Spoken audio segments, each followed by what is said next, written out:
형제들아, 내 마음에 원하는 바와 하나님께 구하는 바는 이스라엘을 위함이니 곧 그들로 구원을 받게 함이라. 내가 증언하노니 그들이 하나님께 열심히 있으나 올바른 지식을 따른 것이 아니니라. 하나님의 의를 모르고 자기의 의를 세우려고 힘써 하나님의 의에 복종하지 아니하였느니라. 그리스도는 모든 믿는 자에게 의를 이루기 위하여 율법의 마침이 되시니라. 아멘. 로마서 9장부터 11장까지는 사도 바울이 그의 구원론 전개에서 동족 이스라엘의 구원에 관한 깊은 관심과 또 그 마음속에 그에 대한 어떤 좌절감, 또 동족 구원의 간절한 열망, 이런 것들이 진술되어 있습니다. 이 10장에서 오늘 다루는 것은 자기 동족 선민 이스라엘이 육신의 이제 동족인 이스라엘이 왜 구원받는 일에 실패했는가, 여기에 대해서 진술을 하고 있습니다. 사도 바울도 동족 이스라엘이 하나님께 대한 열심이 있다는 것을 인정을 합니다. 본인 자신도 바리새파 가말리엘 문화에서 엄한 교육을 받았고 또 하나님에 대한 열심만큼은 누구에게도 뒤지지 않는 것을 드러낸 바가 있습니다. 그런 유대인들은 하나님에 대한 열심을 내었고 또 심지어 이제 하나님의 아들이신 예수님 오셨을 때 그를 죽이는 것이 옳은 줄 알고 얼마나 열심을 냈는지 몰라요. 사도 바울이 선교하는 내내 가장 극렬하게 반대하고 그를 죽이려 들었던 사람도 바로 이런 유대인들이었습니다. 유대인들이 다 나름대로 하나님을 위한다, 이런 열심을 갖고 있는 것은 사실입니다. 하지만 이런 방향이 틀렸다는 데 문제가 있습니다. 바울은 2절과 3절에서 그들이 올바른 지식을 따르는 것이 아니고 자기 의를 세우려고 했다, 이렇게 그들의 잘못된 방향을 이야기를 합니다. 하나님의 바른 의는 인간의 율법을 지켜 행하는 데 있지 않았습니다. 왜냐하면 인간에게는 의를 지켜 행할 능력 자체가 부족한 존재였고, 하나님은 하나님의 의의 기준이라는 것이 우리가 생각하는 의의 기준보다 훨씬 높고 그분의 거룩함에 이르지 아니하면 불의한 것이기 때문에 그렇습니다. 율법을 주신 이스라엘에게 율법을 주신 목적은 그 인간의 불의함, 이것을 드러내기 위한 것이거든요. 인간의 의의 실패를 나타내고 그래서 죄를 더욱 심히 죄로 인식하게 만드는 것이 하나님이 이스라엘에게 율법을 주신 것이죠. 하나님은 이미 구약 성경 전체에 바로 그런 율법을 주셨으나 율법에 너희들은 실패하고 있다라는 것을 드러내 주셨고, 또 하나님의 의라는 것은 하나님이 장차 보내실 메시아 그리스도를 통해서 성취하게 될 것이라는 것을 계속해서 증거하고 있거든요. 구약 성경을 읽다 보면 더더욱 이제 그런 것들이 참 많구나라는 것을 느끼는데, 예를 들면 예레미야서 23장 5절 6절 말씀해 보면 여호와의 말씀이니라 보라 때가 이르니니 내가 다윗에게 한 의로운 가지를 일으킬 것이라. 의로운 가지, 순, 이런 말씀이 다 우리 주님에 대한 장차 오실 그리스도에 대한 이야기거든요. 종 혹은 다윗, 이런 표현이 계속 나오는 건데 그것은 그리스도를 가리켜요.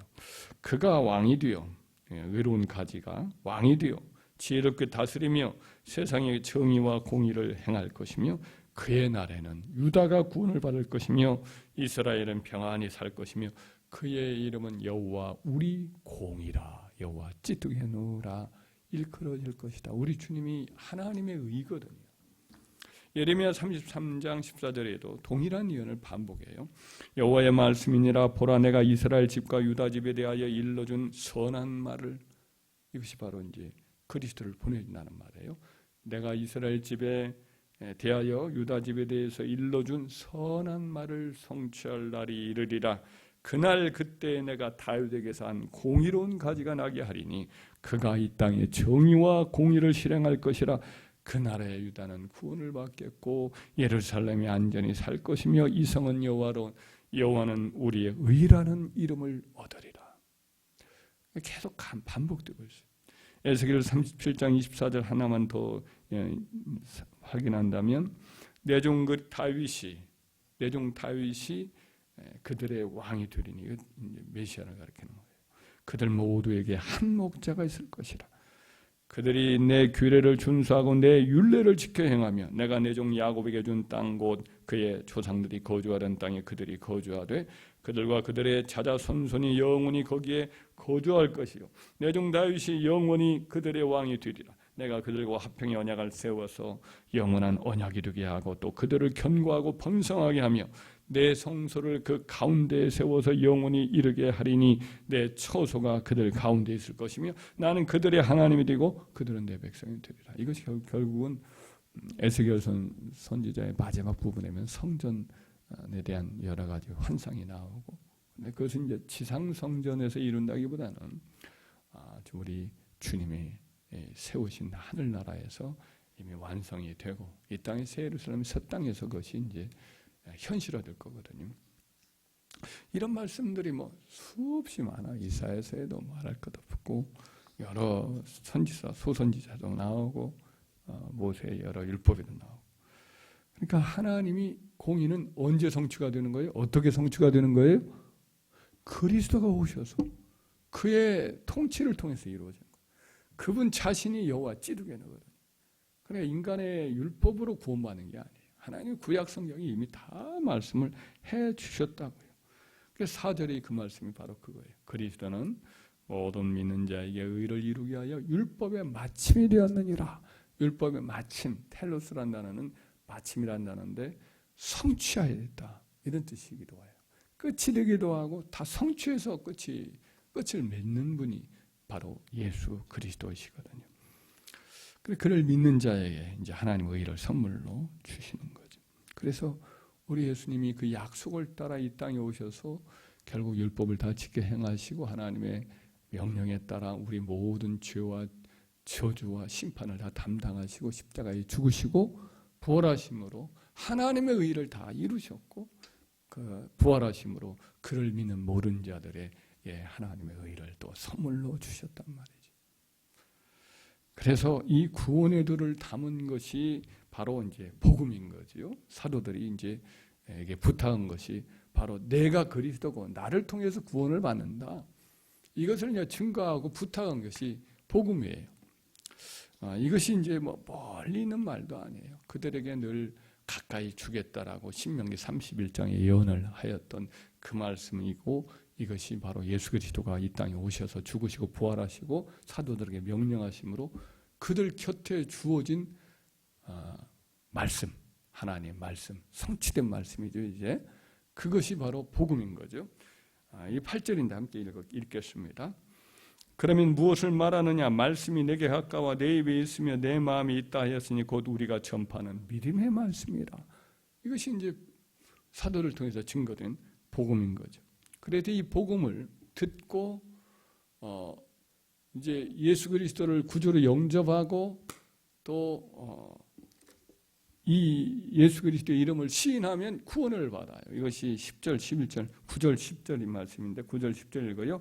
네가 만일 네 입으로 예수를 주로 시인하며 또 하나님께서 그를 죽은 자 가운데 살리신 걸 내 마음에 믿으면 구원을 받으리라. 사람이 마음으로 믿어 의에 이르고 입으로 시인하여 구원에 이르느니라. 이미 다 이렇게 하셨어요.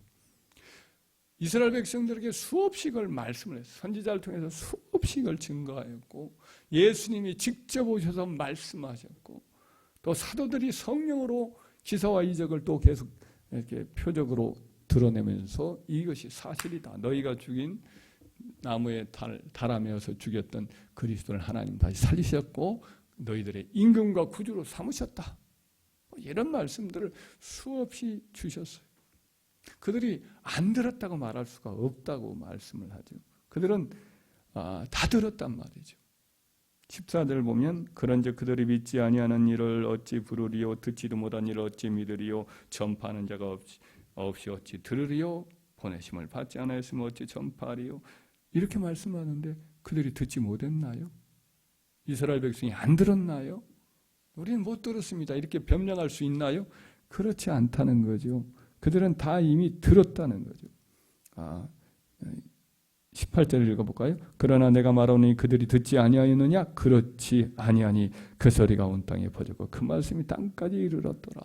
19절 말씀, 시편 19장 말씀에 보면 그의 소리가 온 땅에 퍼지고 그의 말씀이 땅끝까지 이르렀다 이 말씀이 나오는데 이미 하나님 말씀이 땅끝까지 퍼지고 있는 상황이에요. 로마서를 쓸 때에도 이스라엘은 다 들었어요. 예수 그리스도에 대해서 못 들은 사람이 없어요. 비사와 표적도 다 나타났고요. 사도들을 통해서. 그러니까 그 이스라엘 백성들이 이와 같이 다 들었고 표적과 이적도 다 보았고 사도들을 통해서 또 변증되고 이런 것을 다 경험했어도 불구하고 믿었어요? 안 믿었어요? 안 믿었단 말이죠. 그러니까 그들이 구원받지 못한 것은 누구 책임이에요? 그들 전적으로 그들의 책임이죠. 그들이 듣고도 거부하고 순종하지 아니하였기 때문에 그런 거죠. 근데 이 이방인들은 들었어요. 사도 바울이 가서 증거하니까 받아들였다고요. 그들은 예수 그리스도의 복음을 듣고는 이게 여기에 길이 있구나, 여기에 생명이 있구나 하고는 다 받아들임으로 말미암아 온 땅에 이 주가 되신 그분을 동일하게 유대인이나 헬라인이나 이방인 모두에게 동일하게 주신 이 구원의 문이신 예수님을 통해서 이방인들은 돌아왔어요. 그러나 이스라엘은 돌아오지 않았으니 그 돌아오지 않은 이유가 그들 자신 때문인 거죠. 하나님은 그들을 향해서 어떻게 하셨느냐? 21절 읽어볼까요? 이스라엘에 대하여 이르되 순종하지 아니하고 거슬러 말하는 백성에게 내가 종일 내 손을 벌렸노라. 이사야서 65장 1절과 2절에 보면 아주 대비적인 말씀이에요. 거기 보면은 나는 나를 구하지 아니하던 자에게 물음을 받았으며 나를 찾지 아니하던 자에게 찾아냄이 되었으며 내 이름을 부르지 아니한 나라에 내가 여기 있노라 내가 여기 있노라 하였노라 그랬어요. 여기서 부르지도 않고 찾지도 않는 백성은 이방인들이거든요. 그런데 그들에게 사도 바울이 가가지고 복음을 선뜻 전하고 베드로가 가가지고 살짝 전했는데 우리가 진리를 받았노라고 막 열렬히 받아들이거든요. 그러니까 허드슨 테일러의 전기를 보면 그분이 중국에 가서 복음을 전합니다. 그렇게 막 핍박하는 자들도 있지만은 한 분이 복음을 전했을 때 받아들이면서 열렬하게 그 복음을 받아들이면서 나중에는 이제 교제하면서 물어요. 당신네 나라는 이 복음을 언제 들었습니까? 그러니까 19세기에 이제 중국에 와서 선교하니까 좀 부끄러워서 이제 워낙 일찍 받아들였거든. 사실 영국이 가이사 때 받아들였으니까 전해 들은 걸로 기억하니까 1세기에 이미 뭐 거의 1세기, 2세기에 받아들였어요. 차마 말 못하고 이렇게 몇백 년 전에 이렇게 받았다는 식으로 이야기를 하였어요. 근데 그분이 하는 말이 그런데 왜 이제서 옵니까? 왜 이제서 와? 이 좋은 진리의 복음을 구원의 복음을 이제서 전해주십니까? 우리 아버지는 이 도를 그렇게 기다리다가 끝내 못 듣고 돌아가시지 않았습니까? 이 말을 하더라는 거예요. 이게 이제 마음이 아파서 기록했던 내용을 그분이 정기되지 그 글을 통해서 기록된 것을 제가 읽었어요. 그러니까 이방인들은 기다리고 있었어요. 열렬히 사모하며 기다리고 있었던 거예요. 그래서 하나님을 계시가 임하자 그들은 뜨겁게 받아들였어요. 그러나 바로 이사야서 65장 1절에 그렇게 기록되고 2절에는 바로 뭐가 말씀하냐면 하나님의 말씀을 듣지 아니하고 거부하는 그들에게 나는 종일 내 손을 벌렸노라 그러거든요. 이스라엘 백성에게는 계속해서 손을 벌리고 어서 돌아오라고 하여도 거부하였다. 이런 말씀을 해요. 이 로마서 10장 말씀은 왜 이스라엘 백성이 육신의 이스라엘 백성 선민이라고 자처하는 그들이 왜 구원받는 일에 실패했는가? 하나님은 책임 없어요. 하나님은 할 바를 다 했어요. 그들이 스스로 완악하고 불순종해서 멸망하였구나. 이런 이제 사도 바울의 그 논리를 진술을 하고 있습니다. 지금도 하나님께서는 최선을 다하시고 계시죠. 자기 백성을 통해서 최선을 다하고 있어요. 사도 바울은 그 중간에 끼어서 막 몸부림치면서 1절 2절에 보면 간절하게 그의 마음의 소원은 여전히 통족 구원에 있음을 고백을 하고 있어요. 9장 1절 2절에도 똑같은 말씀을 했는데 또 여기서도 자기 마음속에 간절한 통족 구원, 통족 사랑에 대한 마음을 진술하고 있음을 보게 됩니다. 우리도 이 완악하에서 멸망당하는 것은 그들의 책임이지만 전하는 이 사명 그리고 영혼 구원에 대한 열정만큼은 바울과 같은 마음을 꼭 가져야 할 줄 믿습니다. 우리 민족을 하나님 구원해달라는 간절한 중간에서의 중보자의 사명을 감당하고 우리 사랑하는 주변에 있는 내게 속한 사람들 여하튼 살려달라고 몸부림치면서 바울처럼 차라리 내가 저주를 받아 그리스도에 끊어질지라도 하나님 이 영혼을 건져달라고 하는 간절한 눈물의 기도로 우리가 하나님 앞에 영혼 구원을 놓고 매달리는 저와 여러분 되어서 완악하에서 멸망당하는 것은 그들의 책임인 것은 분명합니다만은 그럼에도 불구하고 우리가 그들을 살려달라는 간절함을 가지고 하나님 앞에 서는 매일매일이 되기를 주의 이름으로 축원합니다.